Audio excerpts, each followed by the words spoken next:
नमस्कार, मैं नाज़मीन खान और आप देख रहे हैं SPN9 न्यूज। क्या हिंदुस्तानी अवाम मोर्चा अध्यक्ष जीतन राम मांझी के बाद अब बिहार में एनडीए का खेल बिगाड़ेंगे राष्ट्रीय लोक जनशक्ति पार्टी अध्यक्ष पशुपति पारस।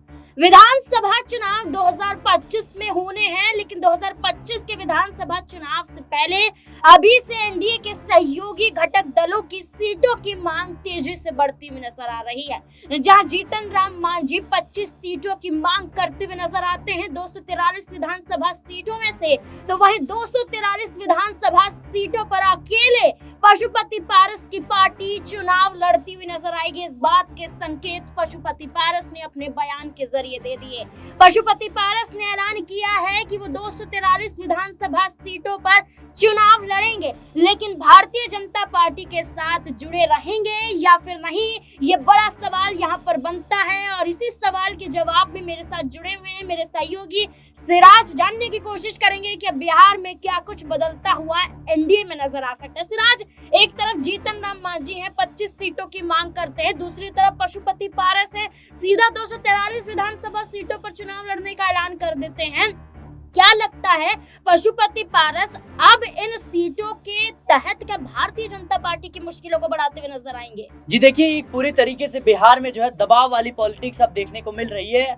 पशुपति पारस इस बात को बखूबी समझते हैं कि इस वक्त जो हालत है, चाहे उत्तर प्रदेश में हो चाहे बिहार में हो, भारतीय जनता पार्टी की हालत खस्ता नजर आ रही है। और भारतीय जनता पार्टी लगातार अपने सहयोगियों को कहीं ना कहीं एक करने में जुटाने का प्रयास कर रही है। और इसी कड़ी में जिस तरीके से पशुपति पारस ने डिमांड रख दी है कि अगर सम्मानजनक सीटें नहीं दी गई तो जाहिर सी बात है कि 243 सीटों पर मेरी पार्टी चुनाव लड़ती हुई नजर आएगी। और तैयारियां भी अभी से शुरू कर दी गई हैं। तो जाहिर सी बात है कि जिस तरीके से लोकसभा चुनाव के दौरान पशुपति पारस को भारतीय जनता पार्टी ने दरकिनार किया, चिराग पासवान को कहीं ना कहीं अपने साथ रखना अच्छा समझा, अब परिस्थितियां वो बिल्कुल उलट है। विधानसभा चुनाव में कहीं ना कहीं खास तौर पर बिहार में देखें तो काफी ज्यादा दिलचस्प मुकाबला होने वाला है, क्योंकि कई सारी पार्टियां जो है इस बार बिहार में चुनाव लड़ती हुई नजर आएंगी।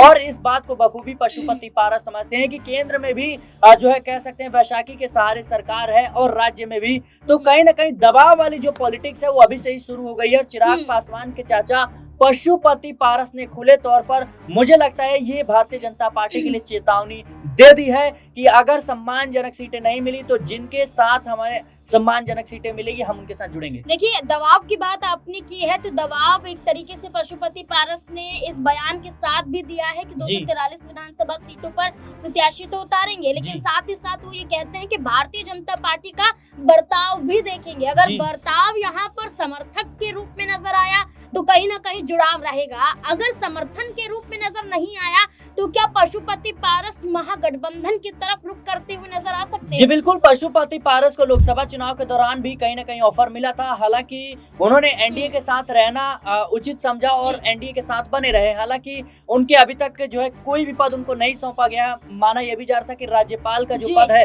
वो उनको कह सकते हैं दिया जाएगा, लेकिन अभी तक दिया जा सकता है क्योंकि विधानसभा चुनाव नजदीक है। ऐसे में जो बयान है वो बगावत वाले तो जरूर है। जी देखिए, मुझे नहीं लगता कि भारतीय जनता पार्टी इतना बड़ा पद जो है वो कहीं ना कहीं पशुपति पारस को देना चाहेगी, क्योंकि देखा जाए तो पशुपति पारस का जनाधार खुद का नहीं है। उन्होंने जिनके कह सकते हैं कि जो उनके साथ सांसद थे वो रामविलास पासवान के नाम पर वोट हासिल करके उनके साथ गए थे। उनका कोई भी जनाधार नहीं है, उनके नाम पर कोई भी वोट नहीं पड़ता है। रामविलास पासवान की बदौलत कहीं ना कहीं उन्होंने पार्टी से बगावत की और तमाम सांसदों को लेकर अपने साथ जुड़ते हुए नजर आए।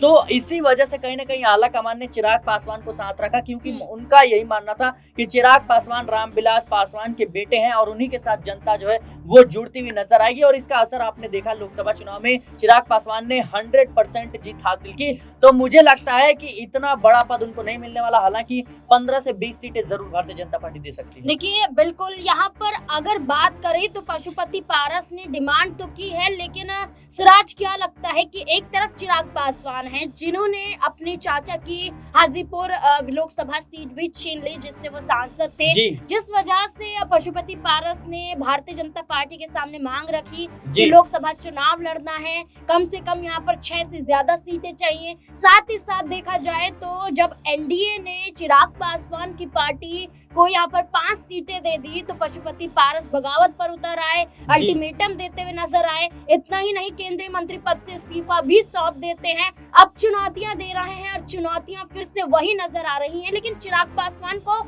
लोकसभा चुनाव में फायदा हुआ। क्या लगता है कि पशुपति पारस का ये तेवर जो दिखाई दे रहा है चिराग पासवान पर भी भारी पड़ता हुआ नजर आ सकता है? जी बिल्कुल, मुझे लगता है जाहिर सी बात है कि जिस तरीके से चिराग पासवान ने कहीं ना कहीं अभी तक चुप्पी नहीं तोड़ी है, पासवान समाज पर जिस तरीके से लाठीचार्ज किया गया, उनकी तमाम मांगों को लेकर के, बिहार में 65% आरक्षण को बहाल किए जाने की मांग को लेकर के और दफादारी और तमाम तरह की नौकरियों में जो पासवान समाज है उनकी भागीदारी को बढ़ाने को लेकर के, तो इस पर पशुपति पारस ने कहीं ना कहीं समर्थन दे दिया है। उन्होंने कहा है कि 90% तक पासवान समाज के लोगों की भागीदारी होनी चाहिए। तो कहीं ना कहीं एक कवायद जो है वो शुरू कर दी है उन्होंने कि जो पासवान समाज जिनकी बदौलत चिराग पासवान ने अपनी राजनीति को साधी, अपनी राजनीति को कहीं ना कहीं खड़ा किया, एक नए मुकाम तक पहुंचे, अब उन्हीं पासवान समाज के लोगों को जब हक की बात आती है तो चिराग पासवान अभी तक कहीं ना कहीं केंद्र में और राज्य में भी दबाव डालते हुए नजर नहीं आ रहे, बातचीत करते हुए नजर नहीं आ रहे। तो कहीं ना कहीं इसका फायदा जो है उठाने की पुरजोर कोशिश कर रहे हैं पशुपति पारस।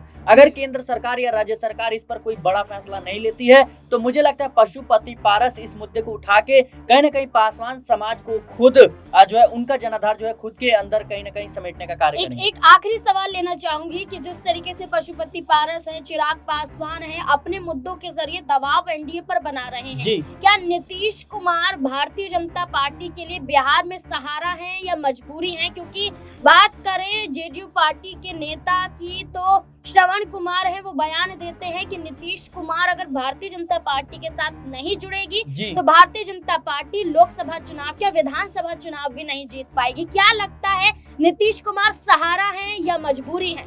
जी मुझे लगता है कि ये सवाल पूछना ही नहीं चाहिए, क्योंकि देखा जाए तो केंद्र में भी नीतीश कुमार की अहम भागीदारी है। केंद्र सरकार में भी कहीं ना कहीं नीतीश कुमार की जो सांसद है वो कहीं ना कहीं काफी ज्यादा योगदान दे रहे हैं। वहीं देखा जाए तो भारतीय जनता पार्टी बिहार में खुद के दम पर आज तक सरकार नहीं बना पाई है। हमेशा उसने किसी न किसी पार्टी के साथ, खास तौर पर जेडीयू के साथ मिलकर ही सरकार बनाई है। तो मुझे लगता है कि बिहार में खास तौर पर नीतीश कुमार मजबूरी है। नीतीश कुमार को हमेशा से ही भारतीय जनता पार्टी आगे करती आई है, उन्हीं के सहारे कहीं ना कहीं राजनीति की लड़ाई जो है, चुनावी लड़ाई जो है वो लड़ते आई है। तो मुझे लगता है कि भारतीय जनता पार्टी की मजबूरी है नीतीश कुमार। देखिए बिल्कुल, नीतीश कुमार भारतीय जनता पार्टी के लिए बिहार में सत्ता कायम करने के लिए एक बड़ी मजबूरी बन जाते हैं। लेकिन अब विधानसभा चुनाव से पहले, सीट बंटवारे से पहले सीटों की डिमांड अब तमाम सहयोगी दलों ने कर दी है। लेकिन भारतीय जनता पार्टी क्या इन सहयोगी दलों को खुश कर पाएगी या फिर यही एक बड़ा बगावत का कारण बन सकते हैं? इस पूरे मुद्दे को लेकर अब आपकी क्या राय है? कमेंट सेक्शन में अपनी राय जरूर दें। देखते रहें SPN9 न्यूज़। धन्यवाद।